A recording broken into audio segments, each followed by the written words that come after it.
Hi everyone, welcome to the Labs 2025 Call for Ideas webinar. Thank you for joining. Before we start, a few reminders. This webinar is being recorded and live streamed on YouTube, and it will be available on demand afterward. We'll send you all the link to the video and the slides. We'll talk you through today about the Call for Ideas, which is open until November 7th. You'll learn about the lab process, selection criteria, and our priority areas and regions. If you have questions, please type them in the Q&A feature on Zoom, not the chat. You'll find the icon on the toolbar at the bottom of your screen or on your screen. I'd like to turn it over to Arun Krishnan, who manages the Lab's India program. Arun, take it away. Thank you, Julio. Hi everyone, welcome. It's a thrill for our team to launch a new lab cycle, and seeing the growing interest in the lab is truly inspiring. We are excited to help you refine and target your submissions, and ensuring that this cycle is as impactful as possible and hopefully making everyone's lives easier. For those of you who are new to Climate Policy Initiative or CPI, the lab is one of our flagship programs. CPI's mission is to assist governments, businesses, and financial institutions in achieving growth while tackling climate change. We are a global organization with offices in Brazil, India, Indonesia, South Africa, the UK, and the US. Thanks for joining us and for your interest in the lab. Let's dive into today's agenda. Next slide, please. We'll start by explaining how the lab works and how the lab helps develop climate finance instruments from idea to pilot. Then my colleague Norman will walk you through what the lab is looking for in 2025, detailing our regional programs and global thematic streams. After that, Amanda will review a couple of successful applications and detail key questions on the submission form. Following the presentations, we invite all of you to ask questions. You can also start typing your questions in the Q&A box, and we'll address them after the presentation. Next slide, please. So how the lab works. Let me start by introducing you to the lab program. Climate finance is crucial in the fight against climate crisis, as keeping global warming to 1.5 degrees requires substantial private investment. A new study from CPI shows that annual climate finance flows have exceeded $1 trillion for the first time in 2021, 6 years after the Paris Agreement was signed. The green line in the report illustrates that average annual climate finance flows for 2021 and 2022 reached nearly $1.3 trillion, which is double the amount invested in 2019 and 2020. Meanwhile, the yellow area in the graph indicates the annual climate finance needed by 2030 to prevent the most severe impacts of climate change. This figure is at least 5 times higher than current financing levels. Despite the seemingly dramatic scale of the funding gap, it represents less than 5% of global GDP. Additionally, this increase in funding wouldn't rely solely on new sources of funding. Aligning existing financing flows with a 1.5 degree pathway would require reducing investment in high emission activities and reallocating some resources to climate finance. Next slide, please. We can't reach trillions of dollars in investment by only involving governments and philanthropies. Private capital is also essential. That's why the lab was created in 2014 to identify and develop innovative financial mechanisms that can attract private capital into climate change mitigation and adaptation in developing economies. The idea is to use small amounts of grants and concessional capital to kickstart operations and then grow these into self-sustaining instruments that can create significant impact at scale while achieving commercial viability. So far, we have launched 78 instruments that have included funds, facilities, guarantees, bonds, insurance, and credit products, and more, all of which share a common vision to leverage limited public or concessional capital to unlock private investment at scale. Next slide, please. Lab Ideas have mobilized over $4 billion since we launched the lab 10 years ago. This includes $1.3 billion invested by members and observers within the lab network. Funding from the lab network has unlocked significant co-investment opportunities, with nearly 50% of the $4 billion plus mobilized coming from commercial banks and institutional investors, the very sources of capital we urgently need for climate projects in emerging markets. Over 80 public and private investors have supported 37 lab ideas that have successfully attracted financing, resulting in an impressive 54% capital mobilization rate that we are very proud of. This demonstrates that the lab is creating a pipeline of fundable ideas that are effectively mobilizing additional financing. Next slide, please. So the lab's theory of change revolves around the collaboration between public and private sectors, openly sourcing concepts from finance innovators, and a powerful network to move the ideas into action. First, let's talk about the public-private collaboration. Strengthening partnerships between the public and private sectors is vital. This collaboration not only builds capacity, but also enhances our collective knowledge, allowing us to identify and deploy effective climate finance solutions. By working together, we can leverage the strengths of both sectors to tackle the pressing challenges we face. Next, we must focus on innovation and transformative solutions. At the lab, we prioritize innovative, actionable, and catalytic solutions that are financially sustainable. These transformative approaches are designed to reduce risks and dismantle the barriers that often hinder investments in sustainable development. It is through innovation that we can create pathways to a more sustainable future. Finally, let's address mobilizing finance. Catalytic finance from our lab members and the broader network is crucial. It enables us to pilot and implement these transformative solutions, ensuring that our innovative ideas do not just remain concepts, but are put into action effectively. Mobilizing finance is not just about numbers, it's also about turning vision into reality. Next slide, please. The lab is now over 100 members strong. The lab model draws heavily on its membership, which includes high-level representatives from over 100 governments, investment banks, insurance companies, project developers, and development finance institutions from across the world. Lab members are tasked with selecting ideas and supporting the design and piloting of selected ideas in several ways throughout the lab process. CPI is the lab secretariat and the analytical service provider. Next slide, please. Let me explain a bit more in detail about how the lab works. First, we have an annual open call for innovative investment solutions. So we are through, we have already commenced the call for innovative, the call for the next cycle already. Anyone can apply, and we have received hundreds of ideas from a wide range of people, including startups, entrepreneurs, boutique fund managers, large public and private institutions, academics, nonprofits, and NGOs. The lab's call for ideas is truly open to all innovators. I know that there'll be a lot of questions about whether XYZ can apply. The answer, in short, is yes, anyone can apply. Once the call for ideas closes in November, we will screen the submissions to ensure they meet our criteria. Lab members vote to select the most promising ideas that meet the lab criteria. We will detail the selection process and the lab criteria in a bit. At the development stage, the secretariat, lab members, and working groups comprised of other expert partners and work with the selected ideas over several months to develop these concepts into bankable financial solutions. Once the analysis is complete, the lab members vote to endorse the final instruments. This means that they are ready to launch and the lab fully supports them. The focus then shifts towards what we call our implementation support phase. This is where we help the endorsed instruments get off the ground by fundraising and providing support from the lab's network. The Secretariat provides an additional year of targeted support, analysis, and investor matchmaking. Next slide, please. So one key innovation we are introducing this year is a pre-seed capital facility.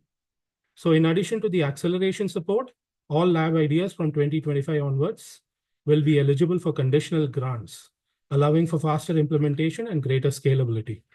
These grants will be available after the acceleration process and will involve a specific selection process, meaning not all ideas will qualify. So I'll repeat that again. Not the ideas which get selected for lab do not automatically get selected for the pre-seed facility. There will be a separate process for that. Teams that are selected for the pre-seed facility will receive between $150,000 to $250,000 in conditional grants for implementation. This funding will help develop prototypes and pilots while also addressing the lack of working capital during the crucial early stage of the idea. As I mentioned earlier, the 2025 class will have the opportunity to access pre-seed funding from this facility. Next slide, please. Okay, so what is the lab looking for? Our website has much more information, including detailed guidelines and an FAQ. We are posting those links in the chat right now. I will now turn it over to my colleague, Norman, to introduce the 2025 lab call for ideas and give you an overview of what the lab is looking for. Over to you, Norman. Thank you, Arun. Good day to everyone. Now, let's take a closer look at the current call for ideas. In 2025, the lab will develop 9 ideas supporting initiatives from all 5 of our regional programs: Brazil, India, East and Southern Africa, the Philippines, and Latin America and the Caribbean. Each region will select 1 idea, with the exception of Latin America and the Caribbean, which will choose 2. Additionally, we will choose 3 ideas for thematic streams that emphasize adaptation, mitigation, and sustainable agriculture and food systems. Now, to make this clearer, the thematic streams will select the idea based on sector rather than the region, although they must target regional markets. In contrast, regional ideas will be selected based on their specific region, allowing for ideas from any sector focusing on that region. Now, let's dive a bit deeper on these regional programs. Now, the lab introduced its first regional program in India in 2015 and gradually expanded to Brazil and East and Southern Africa. The regional programs developed 29 solutions over the years, making up 40% of the lab's portfolio.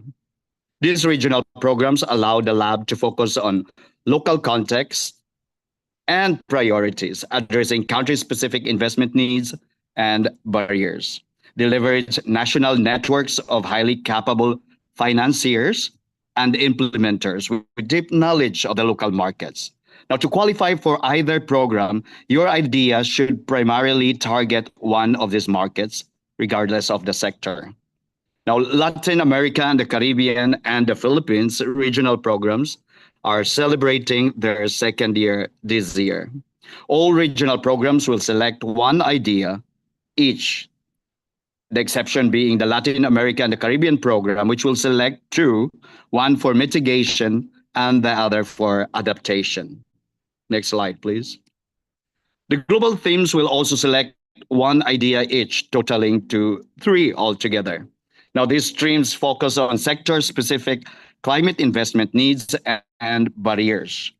We are talking about solutions that accelerate climate finance for businesses and organizations in agriculture and food system sector. Another is on innovative financial instruments that support the scale-up of private finance that build climate resilience. And for the climate mitigation theme, scalable solutions in renewable energy, low carbon transit, buildings, industrial sectors, and just energy transition and the phase out of coal and fossil fuel. Eligible ideas should target emerging markets, but not necessarily the same as those in the regional programs. Next slide, please. Now, let me give you a sense of how ideas are assessed.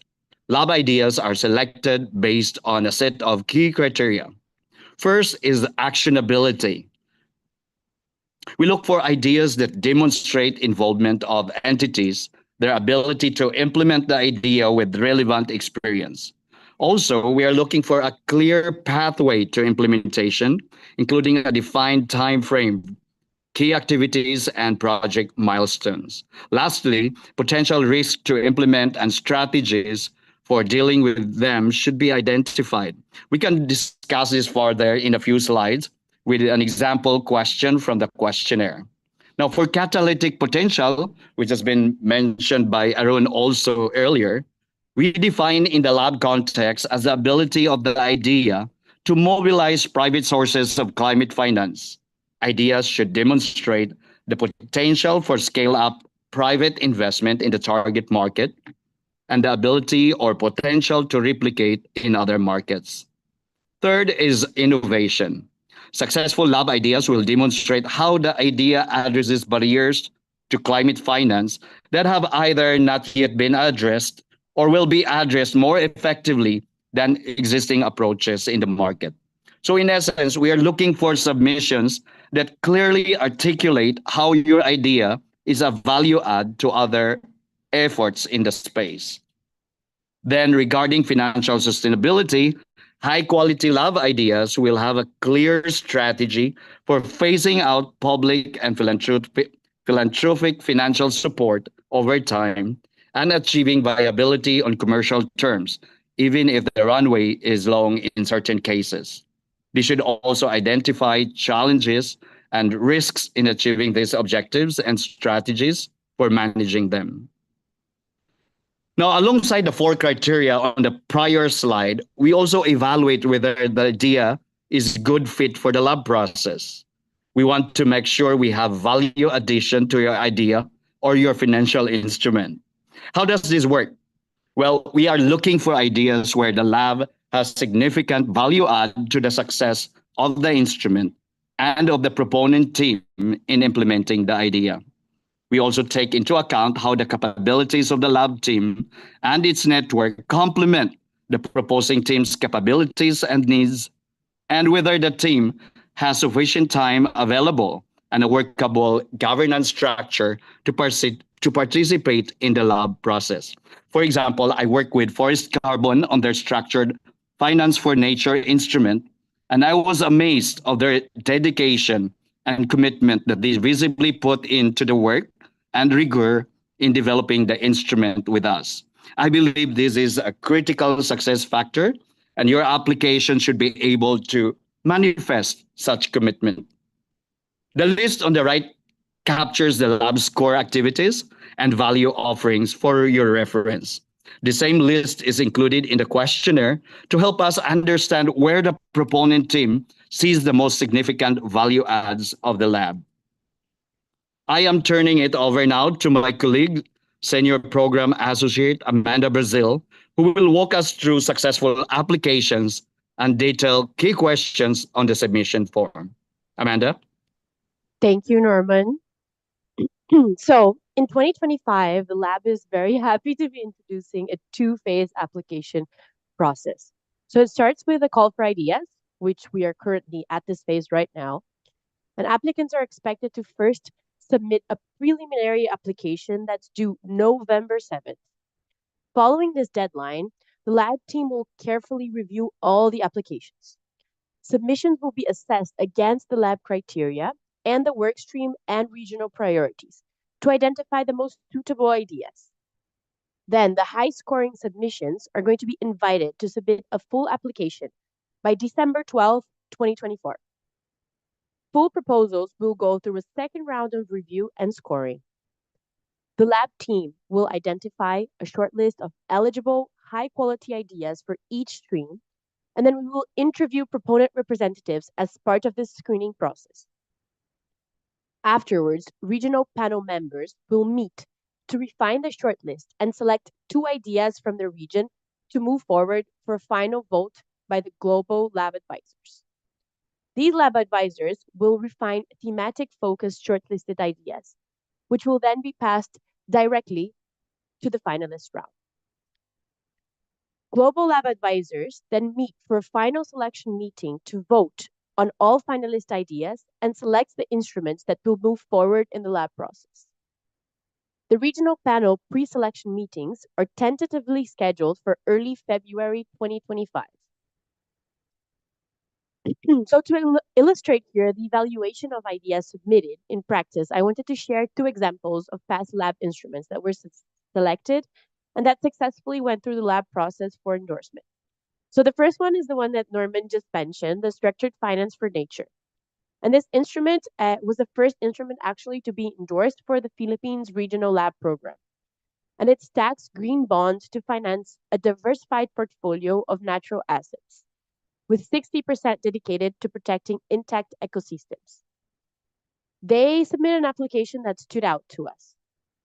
So the idea was deemed highly actionable because the core team also connected to what Norman said and in their enthusiasm and dedication. They also brought solid relevant experience with identified local connections and partnerships.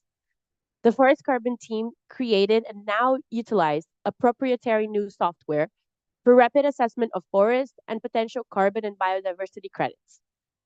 By the time that the application was submitted, the team had already heavily engaged investors. Sorry about that. So the structured finance for nature also had a high rating for its catalytic potential. We thought that as a bond model, the approach that they were having was highly scalable, while the application suggested that the range of investors have already expressed interest in the idea. The proponent conveyed the instrument innovative properties, developing a replicable framework for other market players to follow, and by exploring novel ways to connect investors to impact on the ground and further advocate for conservation. Finally, the application showed promise in terms of financial sustainability, demonstrating that carbon credits will be used to repay the bonds, will also come from the company's already completed projects. So these projects already had existing cash flows, and thereby this reduced the risk associated with repayments via project-specific revenues. Now let's take a look at another really good application from last year from the India Regional Program. It was the Sustaina Cooling India Fund. This fund is going to invest 100 million in early stage cooling solutions in India. This is the country's first blended capital equity fund focused exclusively on cooling. It de-risks and scales innovative cooling technologies, addressing climate change and the UN Sustainable Development Goals. So first, the application was noted for its actionability, featuring experienced investment professionals and a lab alumni as well. The proposal aligned itself with the Indian government's priority on cooling without relying on policy changes and already had a robust pipeline of companies and collaborations. Just here to very much stress that without relying on policy changes is a very important aspect of the actionability of the instrument. Second, the fund demonstrated a really strong catalytic potential, right? So one of the biggest perceived strengths that we thought when we saw this fund is that it's expected to catalyze large investments in the Indian cooling sector, which as well is also expected to grow substantially. The idea was deemed to be replicable and scalable in other regions. The catalytic equity fund was deemed innovative because it was offering low cost and patient capital to bridge the valley of death of early stage enterprises in the cooling sector. And finally, a number of factors really helped heighten the submission as financially sustainable. The fund's long-term financial sustainability is anticipated due to the proponent's expertise in financing SMEs and startups, as well as the organic growth of cooling solutions in India. So now let's zoom into the lab application itself. I want to walk you through 3 examples and what we're looking for when we review these key application questions. So here are all the tips that you kind of need to know. The lab preliminary application has been designed to focus on the questions that are related to our core lab criteria. There's one dedicated question for each of the criteria that we just walked you through. So one for innovation, one for actionability, one for catalytic potential, and one for financial sustainability. Applicants are going to have up to 200 words to answer each of these questions. So it's very important to be clear and concise in your responses. So I'm going to give you a few tips now to help you with the application process. The first thing is to review the lab's guideline. This is going to give you a clear understanding on how the lab defines each of these criteria and what exactly are we looking for in your answers. Second, take a look at the lab's portfolio of instruments. This is also available on our website, and it's going to allow you to see how past successful ideas articulated their approach to the lab criteria. It's a great way to get a sense of what makes a strong application. So now let's zoom in and talk first about the question related to innovation. So the question here asks you to briefly describe the existing barriers that prevent private finance from flowing into your target sector or geography. Then you're going to need to explain how your idea overcomes these barriers. And then finally, you should touch on how your approach is different or is an improvement upon existing initiatives. So as we're thinking about how to structure your answer, I think there's three, key steps. First one, you want to identify the barrier. So let's start by clearly stating the primary barrier that is stopping private finance from reaching your target sector or region. Describe the specific consequences of this barrier so that we can really understand why is this a problem. Two, you present your solution, right? So you explain how your idea addresses that identified barrier. Let's be very specific here, detail the unique aspects of your solution that make it effective. And third, you're going to highlight the impact. So discuss how your idea will lead to increased private investment in the sector or region. So we want you to show us the potential impact your solution could have on unlocking finance. Now moving on to the second criteria, which is actionability. This question is going to ask you to briefly describe your ability to implement the idea. So specifically, it wants to know about your connections to the target country or region and how the proposed financial instruments fits into your operations. So you should also address whether your organization will be the one disbursing capital or if there's another partner entity that will take on this role. Again, here, 5 tips on how to structure your answer. First, you want to introduce your team. So start by describing your team's experience, expertise, the connection you have to the target country or region. This is going to help demonstrate your capacity to engage effectively with the local stakeholders, which is key for success of these instruments. Then we want you to explain your role. So clearly outline your organization's role in implementing this idea. What specific tasks will your team handle, and how will you ensure that the project runs smoothly? Third, we want you to identify the implementing entity. So if your organization is not the one that is going to be in charge of disbursing capital, let's make sure to specify which entity is going to be responsible for this and how are you guys connected. We want you to explain any partnerships or collaborations you have in place. In fourth place, we want you to outline the implementation pathway. So let's provide a brief overview of what are the key steps that you need to achieve to bring the idea to life, including what's the timeline, what's the major milestones, and what are the resources that are required for a successful implementation of this instrument. Finally, let's address the challenges. It's important to acknowledge any potential challenges or risks that could arise during the implementation phase. Risks and challenges exist, right? So let's be transparent about them. And it's important to explain your strategies for mitigating them, not pretend that the risks don't exist. Moving on to the next question, which is on catalytic potential. So this question is going to ask you to detail how your idea can, one, scale up private investment in that specific target market, and two, be replicable in other markets. So again, to structure your answers, there's 3 components. First is target market potential. So let's begin by describing what is the size and growth potential of your original target market. Here we can highlight any specific characteristic that make this market a strong fit for your ideas. 2, let's look into scalability factors. We want to identify what are the key factors that will enable your idea to scale, such as is the existing demand, is there supportive infrastructure and favorable regulatory conditions. We want you to make it clear why your idea has the potential to grow beyond its initial scope. And finally, let's touch on replication potential. So we want you to discuss what is the potential for replicating your idea in other markets. So let's consider what is the role of regulatory frameworks, economic conditions, and any similarities with your target market that might make it easier to expand to other markets and regions. Now let's dive into the question on catalytic potential. So specifically focusing on your idea's path to becoming commercially viable. This question asks you to explain the journey your financial instrument will take to reach commercial viability. You're also going to need to touch on whether and why your idea might require public or philanthropic finance.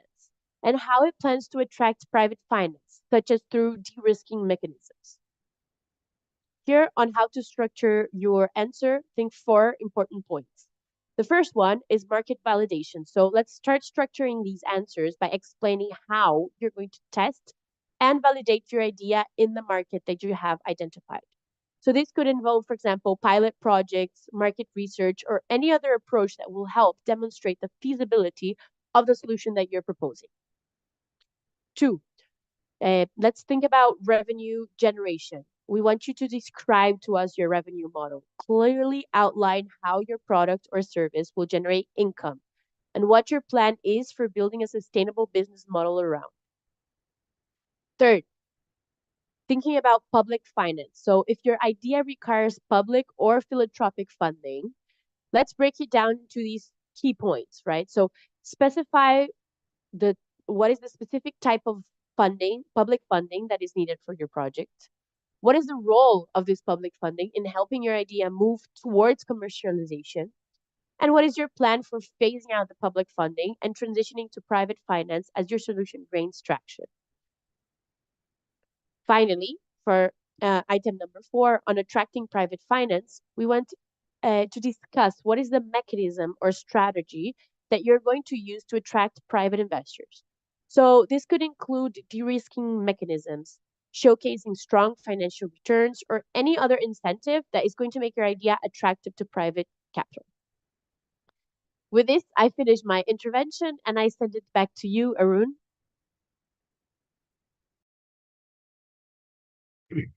Thank you. Thank you, Amanda. So now let us move on to questions. So I see that, there are quite a few questions in the chat box. So let us go through them one by one. Okay, Cletus wants to know what is the application criteria? And secondly, is there a ceiling amount for submitting the applications?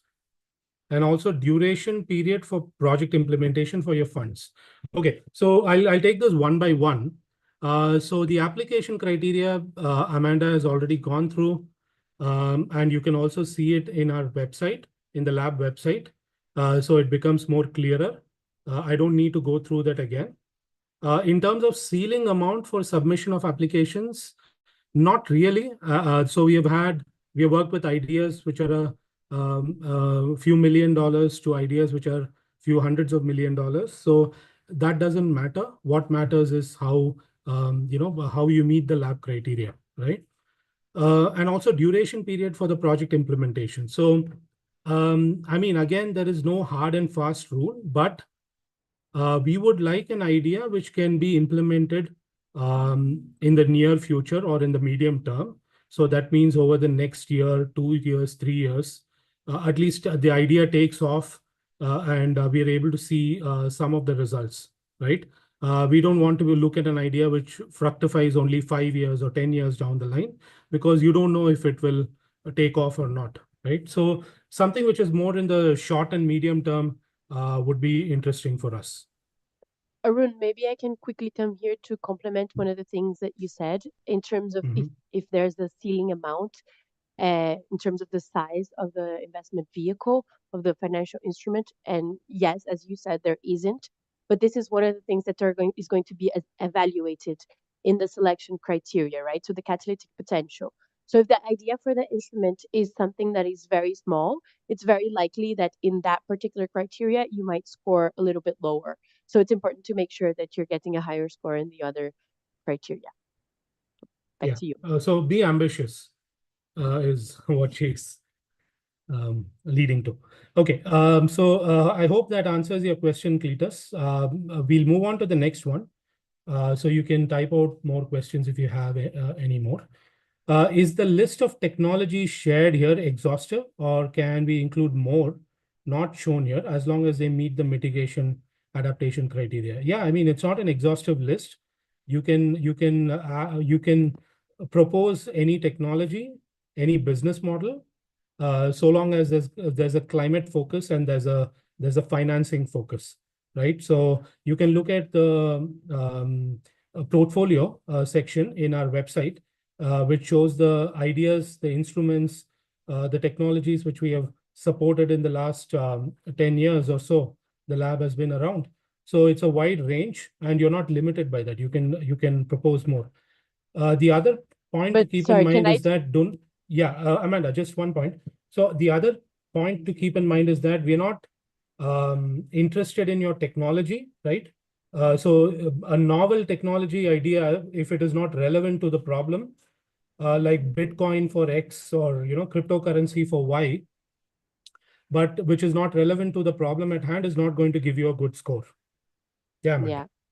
Yeah, so that's you touch exactly what I wanted to stress, that the focus of the lab is the financial innovation, not the technological innovation. Yeah. So if there's a technology that hasn't been proven yet, this wouldn't really be a good fit for the lab, because what we're looking to support is the innovative financial mechanism. And when we think about innovation, it's important, even though it's important to have it across the board. We can't really innovate financially when there's also technological innovation, because then it becomes maybe sometimes too challenging. So the lab acceleration process really is coming through the financing angle rather than the technology development angles. That's just what I wanted to make sure to highlight, because very Absolutely. often we receive applications from startups that are doing an amazing job, but potentially this is not the best fit here for the lab. Absolutely. That's something to keep in mind. Thanks for that, Amanda. Varun wants to know, what if an idea targets both adaptation and mitigation? Do the thematic ideas need to be focused on one specific subsector within either mitigation or adaptation? So if the theme is adaptation, then of course it needs to have an adaptation focus. It can have a secondary mitigation impact. I'll give you a very concrete example. The India idea, which we are supporting this year for this cycle, is the Sastana idea, which Amanda spoke about. It's about cooling. It's focused on cooling.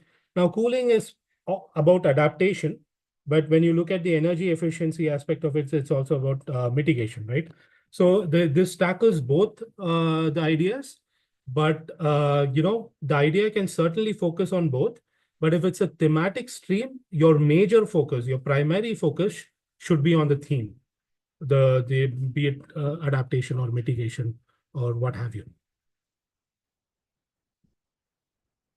Okay. Varun, again, can an idea apply to the ACS design grant and the lab at the same time, since the deadline for both are within 2 weeks of each other? Amanda, you want to take that? Sure. Is the ACS design grant the convergence window? Yes, I right? think So the so. Asia Climate Yeah. Solution. Yeah. So you definitely can apply to both. There isn't any restriction. Typically, traditionally, the ACS design grant would be for an instrument that maybe is a little bit more developed. So the lab is supporting at a bit earlier stage. There isn't a direct conflict on this, but if you're eligible for the grant, it could indicate that your idea is a little bit further along than the lab. That being said, even though we typically traditionally work with ideas that are earlier stage, it has happened in the past that we have selected instruments that are a little bit more developed. So there isn't any direct conflict here in applying for both.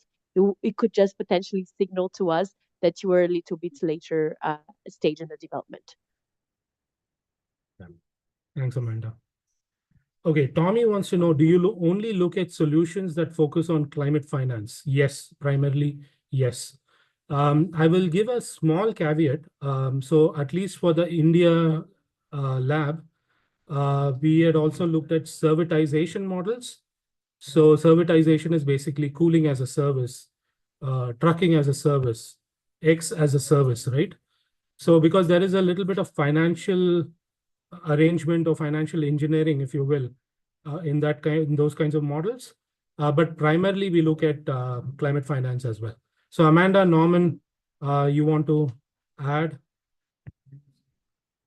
Well, basically, climate finance solutions refer to the financial resources and mechanisms that are designed to support with climate change adaptation and or climate mitigation. So you were talking about green bonds, climate adaptation funds, maybe it could be a PPP or maybe carbon pricing mechanism, microfinance, or any other innovative instrument out there. So I think what's important is it has to be an innovative climate finance instrument. Could be climate insurance, no, or sustainable agriculture financing. The list goes Absolutely. on and on. Yeah. Thanks, Norman. All right, moving on. Krishna wants to know, do you accept ideas only from the themes listed by your org? No, as I already mentioned. You can apply in any thematic. So if you're talking about the thematic areas, yes, I mean the thematic areas, the thematic streams are limited to the themes which are listed. But for the geographic streams like India, Philippines, and so on, you can apply for any sort of technology, any sort of themes. Some of the themes which you mentioned, Krishna, are industrial automation, defense-related innovative product concept design. Sure, why not? But as long as there's a climate finance focus there. Okay, Bernard wants to know, can you explain private finance a little further and probably give some examples of how past applicants have exploited it in their solutions? Okay, so yeah, Amanda, maybe you can go for this. Yeah, I'm happy to go for this one. So when we say private finance, we mean commercially seeking return investors, right? From typically, traditionally, it's going to be the mainstream private capital. So what we mean, a lot of the instruments that we work with, they use some type of concessional capital. So that's money either in grant form on at concessional rates, which would be below market rates coming from governments, philanthropies, DFIs, etc. So when we say we want this to crowd in private finance, we want this instrument to have a path towards commerciability. And we know a lot of these sectors can be challenging.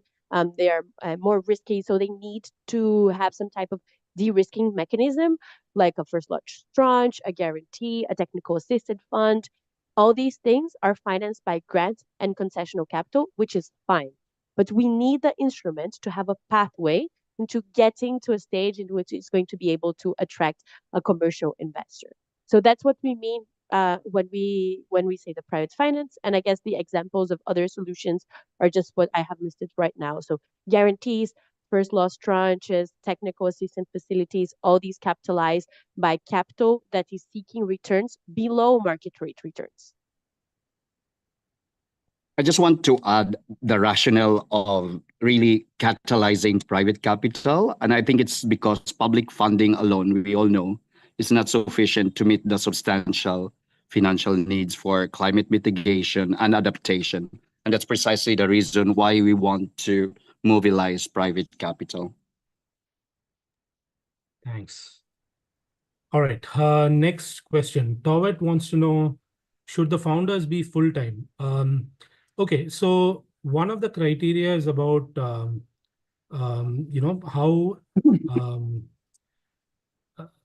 how involved you are in the ideas, right? So we would like to see involvement. So maybe the idea, you're not working on the idea full-time. Maybe you have a job which is different, but you're working on this idea.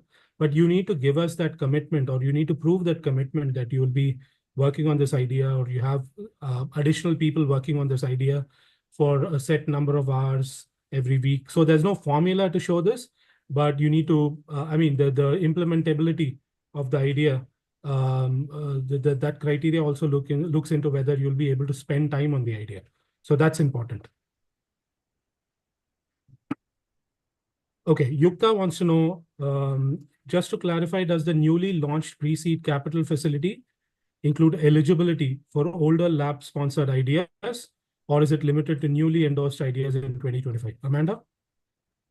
Thanks. So right now, the pre-seed facility that we launched just a couple of weeks ago, it's just eligible for the current cohort. So it's eligible right now. The current 2024 year class, the 2025 cohort that is selected will also be eligible. At the moment, the instruments that have already been supported in the past are not eligible to apply for the funding for the pre-seed facility. Just also taking the opportunity that we're talking about, the pre-seed facility, I see there's other questions in the chat, like, is the pre-seed facility giving us additional funding for our project from Nikunj? So I just wanted to stress this, which is something that Arun mentioned earlier in the process. Not all of the ideas that get selected for the lab will receive funding from the pre-seed facility. All of these ideas that get selected for the lab will be eligible to apply. So they go into a small pool of applicants that is eligible to apply for the pre-seed facility, but it's not 100%. It doesn't mean that when you get accepted to the lab, you will 100% be getting funding. The funding decision is made only after the lab process. So after we have done stress testing of the concept, after we have engaged over 7 months together, working together to validate your idea, to understand what's the type of traction that you had, to understand the teams and all that. That's when the application for the pre-seed facility comes. So just wanted to make this abundantly clear, because I know it's very common when we see, oh, there's a funding opportunity, let's apply to this because there's a funding opportunity. But the lab has a huge technical and in-kind support that comes before any type of funding decision gets made. And this should really be the heart of the motivation for applying to the lab. So I think this is the heart of what I wanted to say with the pre-seed facility. So I'll send it back to you, Arun. Thanks, Amanda. Okay, Srinivas wants to know, so he's part of an agribusiness incubator and has designed a specific program aimed at helping startups through the validation and development phase. Could this program be considered for a lab program, or as an incubator, could we collaboratively propose some of the product innovations for inclusion in the lab? So Srinivas, we don't want to do inception, right? Lab within a lab, we don't want to do. You're an incubator, we are an incubator. So it will not, it hasn't, we haven't typically considered incubators as part of our process earlier. But any of the companies which you support, they are welcome to apply. So please forward the information and please forward the website to them. Let them get an understanding. And then if they're interested, they're welcome to apply. All right. Fides wants to know, has there been any successful academic-led application? What are these projects? So I am not, I mean, I've had academic applications for the India process, but I haven't, I mean, they haven't been selected, but maybe Amanda or Norman, you know of any of these projects? So I think the academic-led applications, they would generally just, if it's just like, for example, a PhD student that is applying or something like this, very likely you will receive a lower score in the actionability. Because the idea is that we're not going to work with instruments that are going to be developed more for research purposes. We really want to support the instruments that are going to get implemented.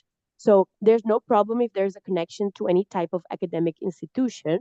But if this is the case for you, just signaling that we really want instruments that are going to get implemented. If you're in an academic institution and you intend to implement it, then you're going to need to prove, because it's very rare, these instruments, in order for them to get implemented, that you need registration, you need a team. It's very rare that, for example, one-person team is going to be able to go to the IFC, to the World Bank, or whoever it is, and successfully raise funding for a financial vehicle. You need some type of structure, and that's what the actionability criteria is going to measure. So we're not going to say, like, don't apply, but this is going to be something that we'll be looking very carefully to see if you have the potential to implement. And just in the past, we haven't worked exclusively with academic institutions precisely for this reason. Yeah, thanks, Amanda.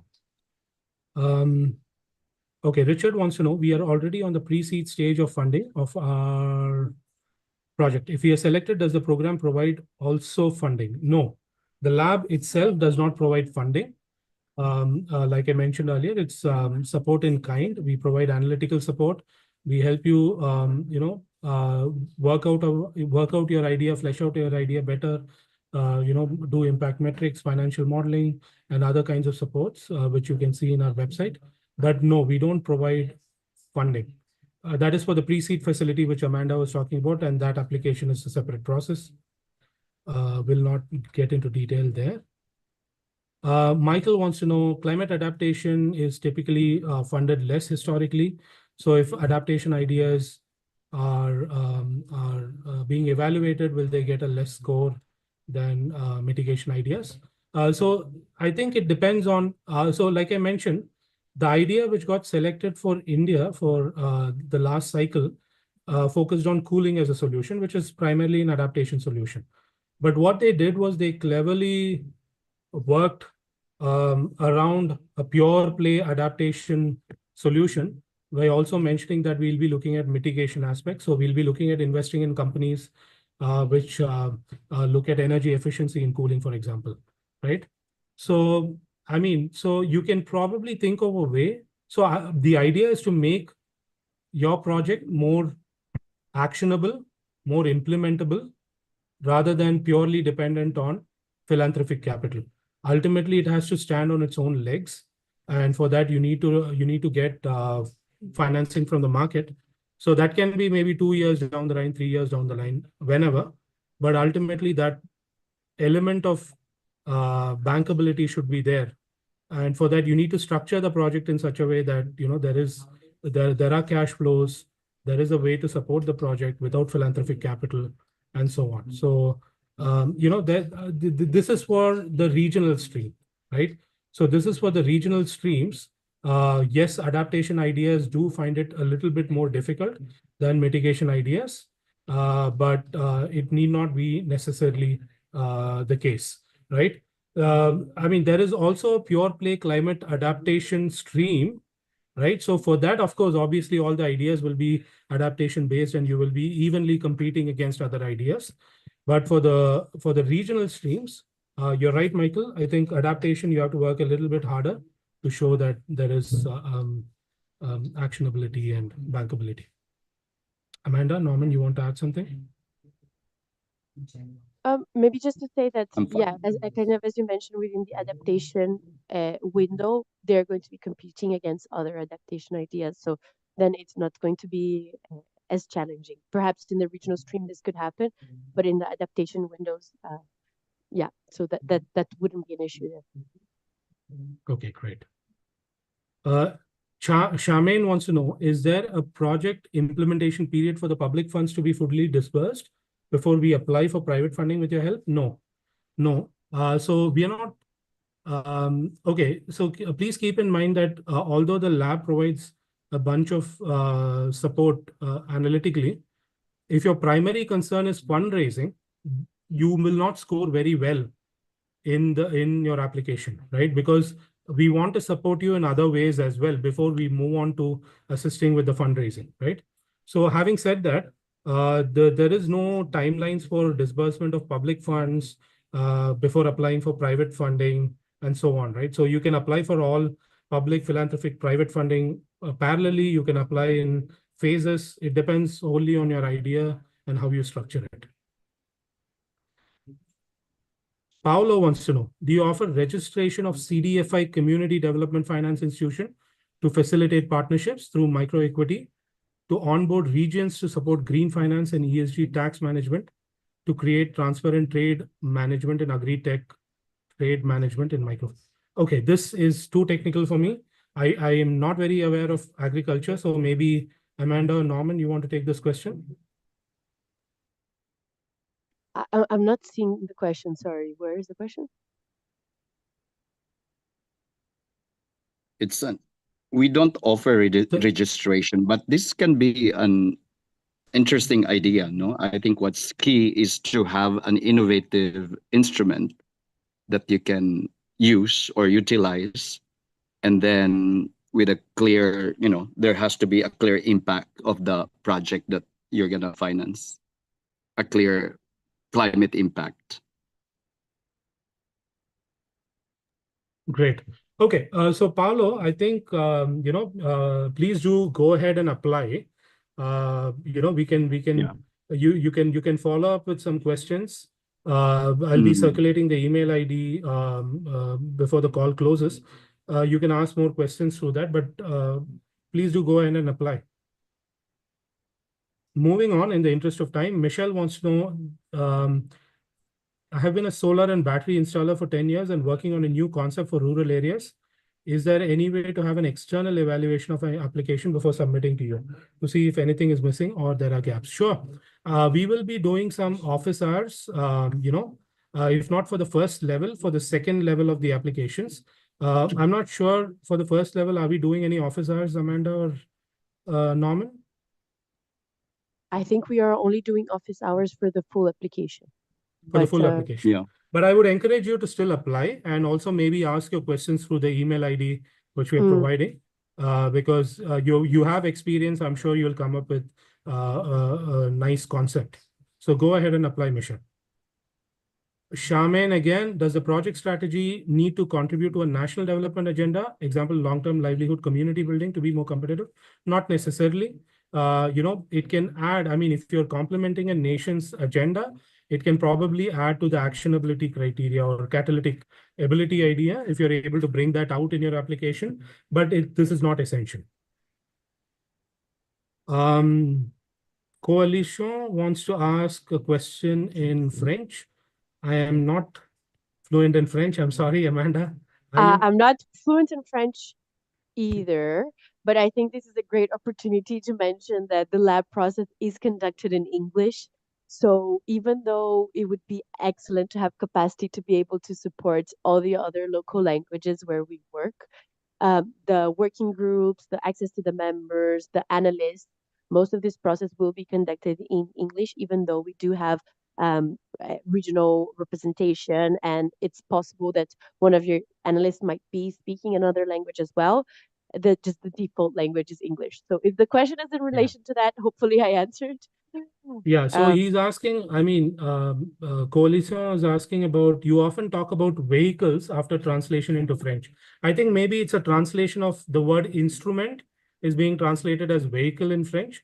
So by financial instrument, what we mean is, any kind of financial product, bonds, microfinance, insurance, things like that, right? So that's what we mean. All right, moving on. I'm sorry, where was I? Jabu wants to know, good day, can one propose a solution that has previously been approved and implemented by the lab member in another country for another geography region? So Jabu, here's what I'll say, okay? I would say yes to this because innovation is not only about being the first of its kind solution globally, it can be a first of its kind solution in that geography, okay? So for me, it's a go, but Amanda or Norman, you want to step in? I would like to cite an example. The Structured Finance for Nature, the proponent company, is registered in Indonesia, but they're piloting the project in the Philippines and the rest of Southeast Asia. They also have an office in the USA. So you're not limited on the geography. The proponent can be in one country, but the implementation of the project can be in another geography. Sure, that is for sure. But also the fact that geography you're implementing something new in that geography for the first time, which has never been implemented there before, counts for innovation in my book. So please go ahead and apply Jabu. Srinivas wants to know, cooling as a service for farmers or value chain intervention as a service? Yeah, sure, why not? So servitization model, cooling as a service for farmers, value chain, the cold supply chain as a service, those you can apply as well, right? Yeah. Arun, considering we are at time, I just took a quick look at all the questions, and I think there's just two quick themes that we need to touch upon that we haven't yet. One is IP and the other is teams. So there was a lot of questions related. Can we apply with more than one person, more than one organization? Yes, this does happen a lot. We have had partnerships applying for the lab.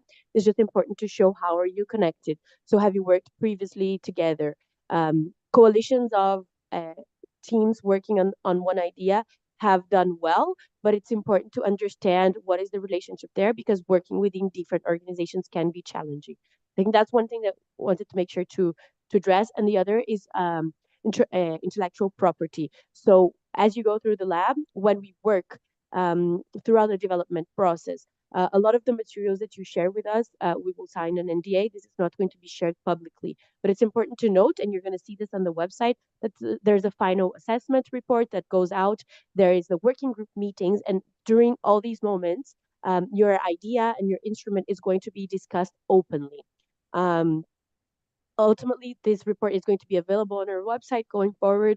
So if this is not something that you're comfortable with, I think it's just important for you to understand that this is something that is a key part of the lab process, and that we cannot avoid, because the idea here is to support instruments that can be replicable and scalable, and so the blueprints will become available, to anyone that wants to see them.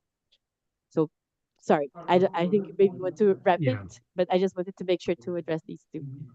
I'll wrap it up with this, the final question. So I'm sorry, the questions which we have not taken, Julia will shortly put an email ID on the webinar chat. So please use that email ID to reach out to us with your questions.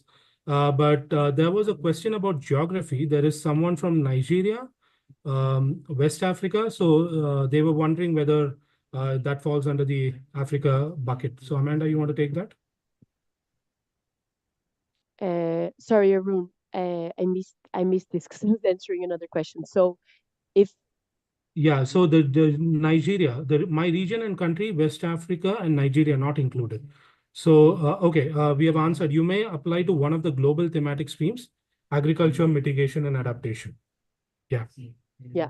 And Hope maybe that answers just you. we can also put in the chat the list of the ODA eligible countries, because these are the countries that are eligible for the open mitigation and open adaptation idea.